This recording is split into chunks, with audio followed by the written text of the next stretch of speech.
Welcome to one TV special focus. మట్టిలో మాణిక్యం ఇది సామెత కానే కాదు.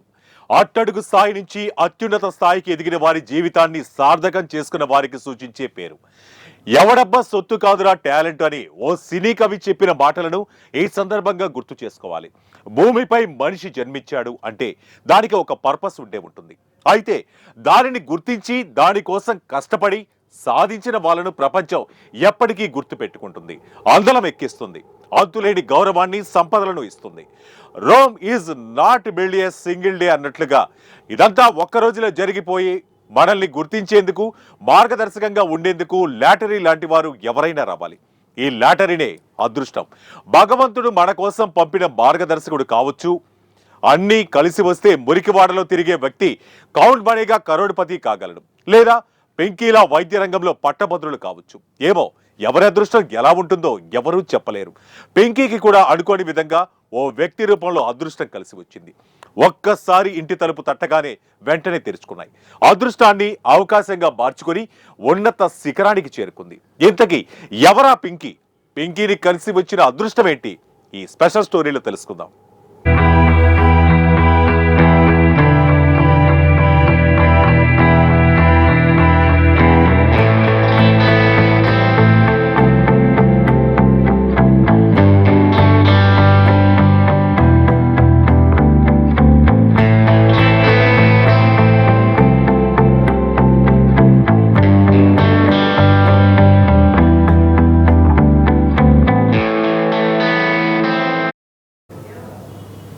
పింకీ విజయగాథ గురించి తెలుసుకోవాలంటే మనం హిమాచల్ ప్రదేశ్ వరకు వెళ్ళాలి.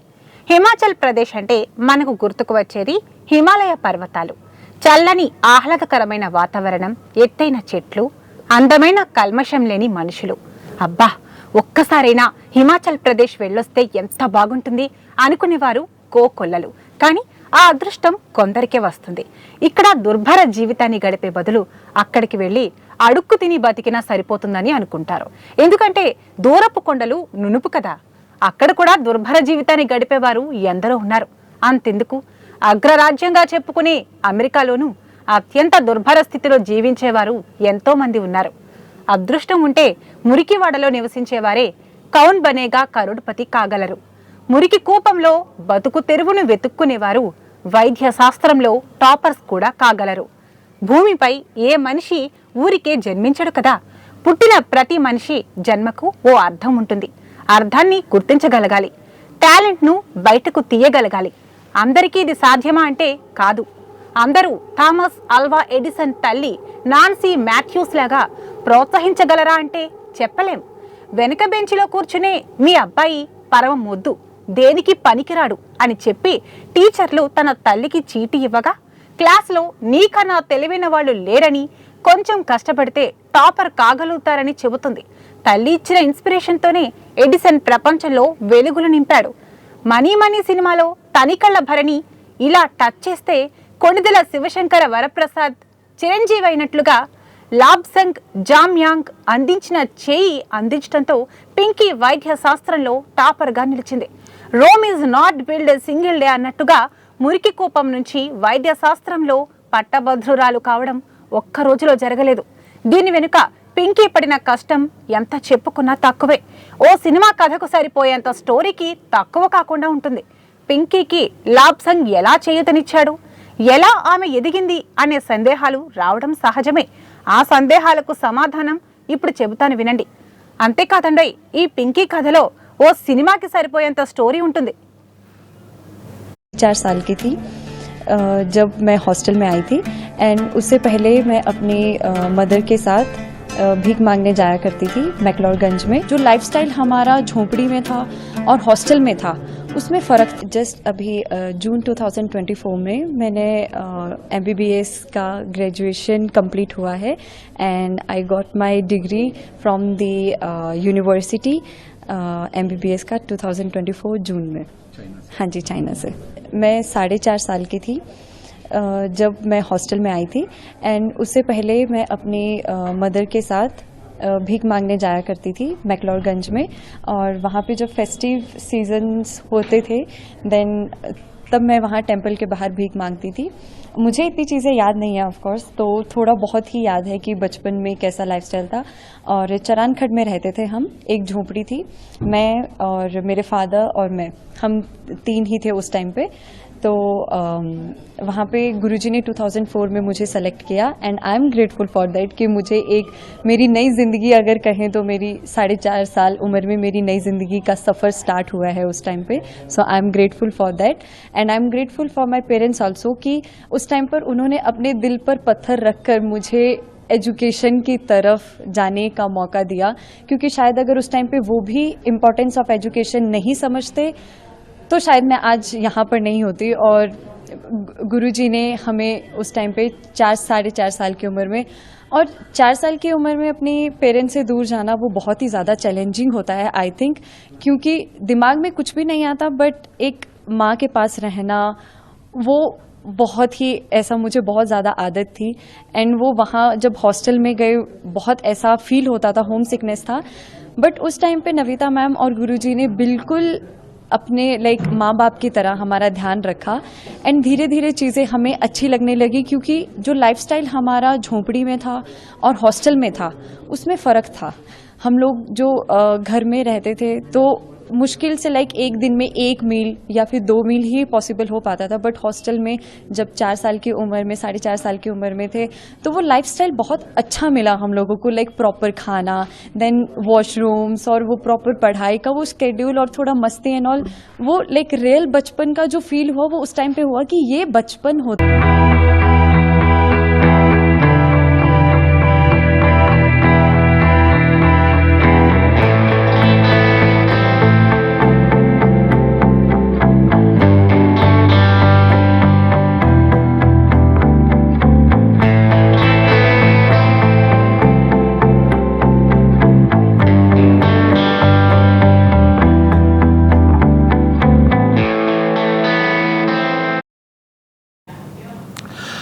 ఇక పింకీ కథ హిమాచల్ ప్రదేశ్ లోని మక్లోడ్గంజ్ ప్రాంతంలో 2004లో ప్రారంభమైంది. అప్పటికి ఆమె వయసు 4 సంవత్సరాలు. పింకీ అసలు పేరు పింకీ హరియాన్. తల్లిదండ్రులకే సరైన పోషణ లేదు. భిక్షాటనే వారి వృత్తి.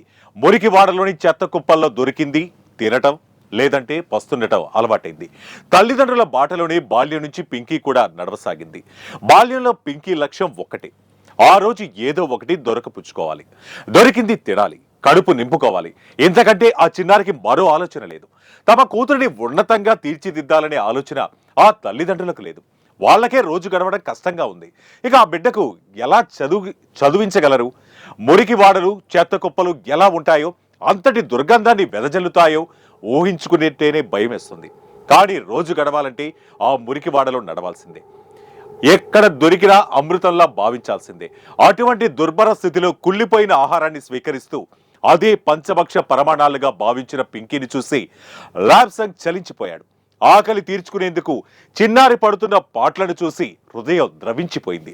ఎలాగైనా ఆ చిన్నారికి భవిష్యత్తు కల్పించాలని ఆయనాడే సంకల్పించాడు. తన దగ్గరే ఉంచుకునేందుకు ఆయనకు అర్హత లేదు. కారణం ఆయన సన్యాసి. బౌద్ధాన్ని స్వీకరించి భిక్షాటన చేస్తూ కాలం వెల్లదీస్తున్న వ్యక్తి. భిక్షాటన చేసే వ్యక్తి మరో వ్యక్తిని ఎలా పోషించగలడు? అలా అనుకుంటే పొరపాటే. బౌద్ధుల ప్రధాన కర్తవ్యం భిక్షాటన చేస్తూ జీవించడమే. ఇదే వారి వృత్తి కాదు, దేవుడు అనుగ్రహం అంతే. చిన్నారి పింకీని ఆ మురికివాడల నుంచి బయటకు తీసుకొచ్చేందుకు ల్యాబ్సంగ్ చాలా ఫైట్ చేశాడు. ఎవరితో తెలుసా? तोंगलिन एजुकेशन सेक्शन में 500 बच्चों हैं एंड अभी तक 100 से ज़्यादा बच्चों कंप्लीट लाइफ ट्रांसफॉर्मेशन हो चुके हैं. इसका अंदर में कुछ बच्चों को वोकेशनल ट्रेनिंग सेंटर में पार्टिसिपेशन करके अपना लाइफ में कमाई कर रहे हैं, अपना खुद अपना पाँव में खड़ा रहे हैं. कुछ बच्चों यूनिवर्सिटी में जाके नर्स बन के, इंजीनियरिंग बन के, कुछ अलग अलग प्रोफेशन में उनको जो वो करके अपना लाइफ में जी रहा है. तो 100 से ज़्यादा बच्चों को कंप्लीट ट्रांसफॉर्मेशन हो चुका है. अभी फ़िलहाल इन पर्टिकुलरली स्लम से 300 से ज़्यादा बच्चों तोंगलिन स्कूल में अंदर में पढ़ रहे हैं. तो हमें 300 बच्चों का लाइफ अभी बताने के लिए काम में कर रहे हैं.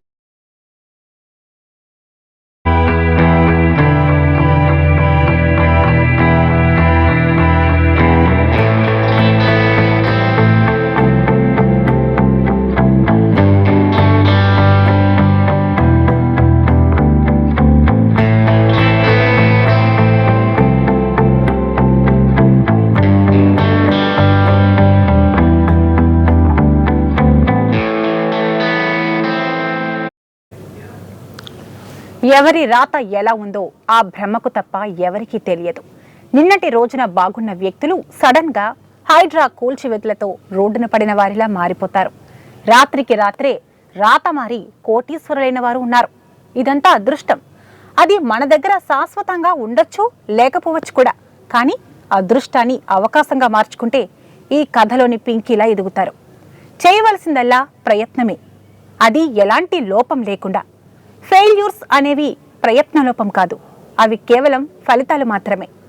ఫలితాలను చూసి భయపడకుండా ముందడుగు వేస్తేనే అసలైన విజయం వరిస్తుంది. దానికి కావలసిందే విల్ పవర్, అదే ఆత్మవిశ్వాసం. మనలో ఆత్మవిశ్వాసాన్ని నింపే వ్యక్తి తోడుగా ఉంటే చాలు. ఆల్ప్స్ పర్వతాలను కూడా అరగంటలో అధిరోహించవచ్చు.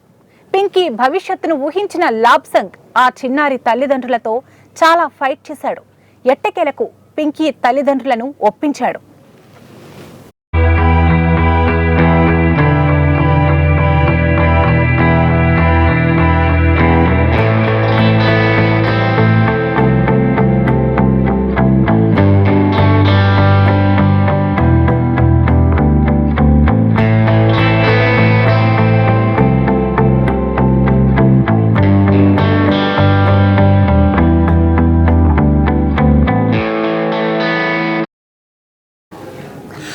తల్లిదండ్రులు ఒప్పుకున్న మరుక్షణం పింకీ ముఖంపై కాంతి రేఖలు వెల్లివిరిసింది.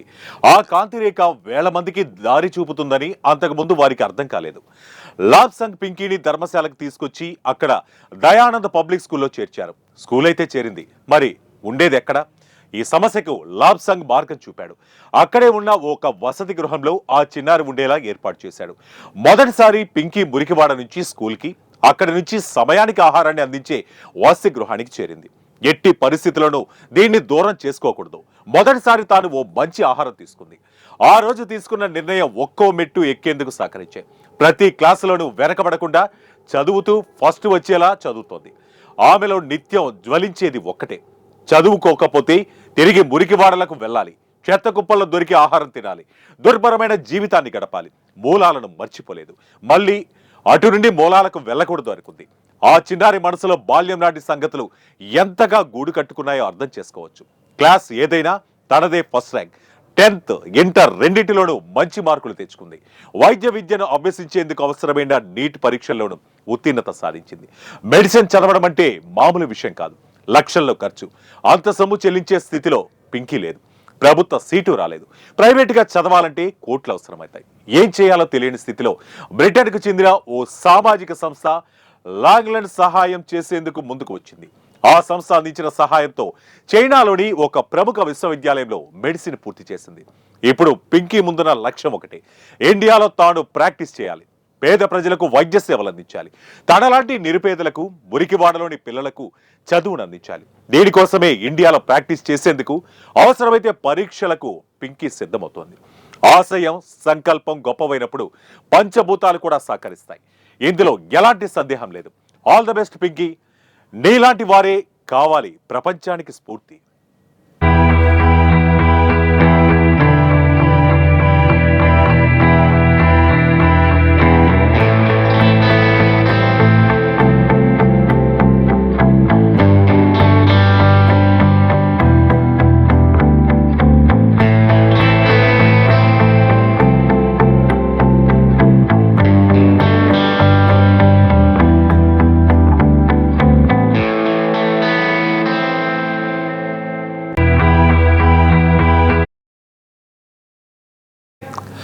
ఇది వాటి 1TV స్పెషల్ ఫోకస్. మరో ఇంట్రెస్టింగ్ టాపిక్ తో మళ్ళీ కలుద్దాం. Until then keep watching 1TV news. ప్రతి క్షణం ప్రజల పక్షం.